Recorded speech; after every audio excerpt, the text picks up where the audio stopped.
So hello everyone, welcome back to our YouTube classes DST tutelage. So आज के इस lecture में हम लोग करने वाले हैं class 9th RS Agarwal book and chapter हमारे पास क्वाड्रिलेटरल्स है and exercise 10B and question number 16 है, क्योंकि मैंने आपको प्रीवियस लेक्चर में क्वेश्चन नंबर 15 तक करा दिया है।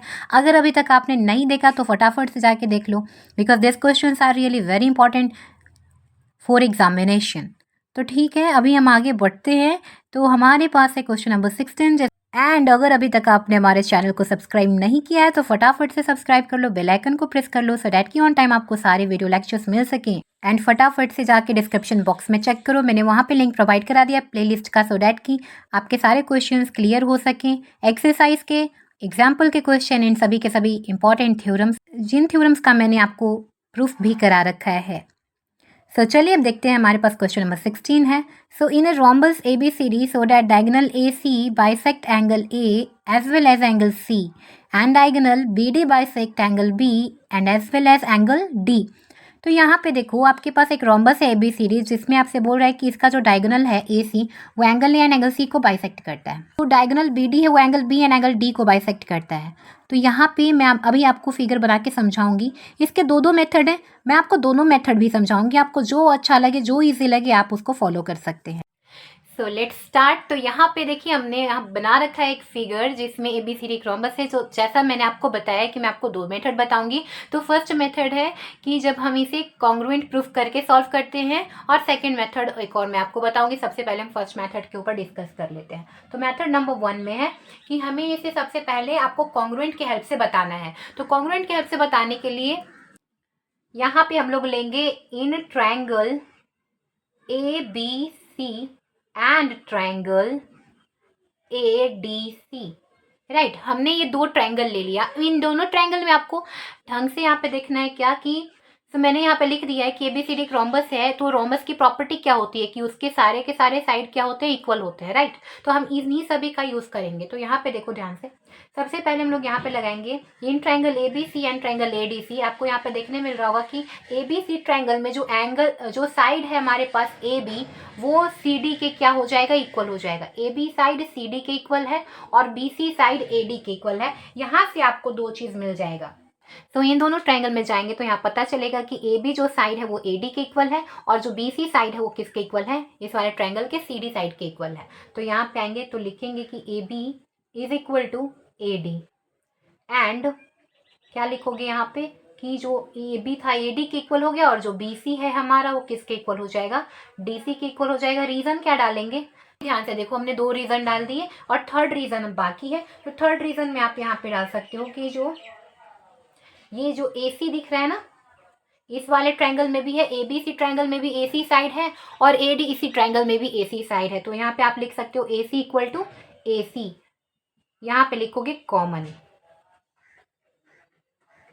तो इन दोनों ट्रायंगल में आपने तीन रीजन डाल दिया, इसीलिए दोनों ट्रायंगल जो थे आपके ABC ट्रायंगल और ट्रायंगल ADC, वो दोनों क्या हो गया, कॉन्ग्रुएंट हो गया। भाई कौन से क्राइटेरिया से, साइड प्रॉपर्टी यानी क्राइटेरिया से ये हो गया कॉन्ग्रुएंट प्रूफ। तो अब इसके बाद ये आपको CPCT देगा ना, जो कि स्टूडेंट का फेवरेट पार्ट होता है, ताकि हमें ज़्यादा प्रोसेस से बचना हो जाता है यहाँ पे। तो देखो यहाँ पे क्या करोगे, तो दोनों ट्रायंगल जब कॉन्ग्रुएंट हो गए तो आपको मिलने वाला जो ये, तो एंगल यहाँ पे BAC जो होगा वो एंगल DAC के इक्वल हो जाएगा और जो एंगल BCA होगा वो एंगल DCA के इक्वल हो जाएगा। भाई कैसे होगा ये, तो CPCT से, corresponding part of congruent triangle से। राइट, CPCT की हेल्प से हमने यहाँ पे दिखा दिया कि ये जो एंगल था इस एंगल के इक्वल हो गया और ये जो एंगल था इस एंगल के इक्वल हो गया। तो इसका मतलब क्या है कि जो एंगल A है वो दो पार्ट में डिवाइड हो गया, मतलब ये दोनों इक्वल एंगल मिलके क्या बनाएंगे, एंगल A बनाएंगे। मतलब एंगल A का क्या हो गया, बाइसेक्ट हो गया। और ये भी दोनों एंगल इक्वल हैं, विच मीन्स दोनों मिलके क्या बना देंगे, एंगल C बनाएंगे। और ये क्या है, बोलेंगे कि इसीलिए जो एंगल C है वो भी बाइसेक्ट हो गया। तो यहाँ लिखोगे इसलिए, हेंस इसलिए यहाँ पे आप लिखोगे कि AC bisect angle A and angle C। Similarly लगा के आप सेम प्रोसेस करोगे यहाँ से BCD ट्रायंगल में एंड BAD ट्रायंगल में। सो सिमिलरली लगा के मैं डायरेक्ट यहाँ पे लिख दे रही हूँ, आप इसको प्रोसेस कर लेना। BCD ट्रायंगल में जाना और यही सारा प्रोसेस करना, कॉन्ग्रुएंट दिखाना है और इन दोनों को एंगल B कि इन दोनों एंगल को इक्वल कर देना है और इन दोनों एंगल को इक्वल कर देना है। तो ये पता चल जाएगा क्या कि ये दोनों ही क्या हो गए हैं, बाइसेक्टेड हो गए हैं। Similarly in triangle BCD and triangle BAD, हम इन दोनों ट्रायंगल में जाएंगे। यहाँ पे हमें पता चलेगा कि जो साइड था हमारा, सेम प्रोसेस हमें यहाँ पे करना है कि जो हमारा BC साइड है वो BA साइड के क्या हो गया, इक्वल हो गया। एंड जो हमारा यहाँ पे CD साइड है वो कौन से साइड के इक्वल हो गया, AD साइड के इक्वल हो गया। Reason, sides of rhombus, sides of rhombus, right. अब यहाँ पे हम लोग आगे चलेंगे कि तो अब लिखेंगे BD is equal to BD, क्या भाई, तो ये कॉमन है, दोनों ही ट्रायंगल में है, राइट। तो अब यहाँ से जो आपके ट्रायंगल थे कौन कौन से, BCD, ये कॉन्ग्रुएंट हो गया ट्रायंगल BAD के।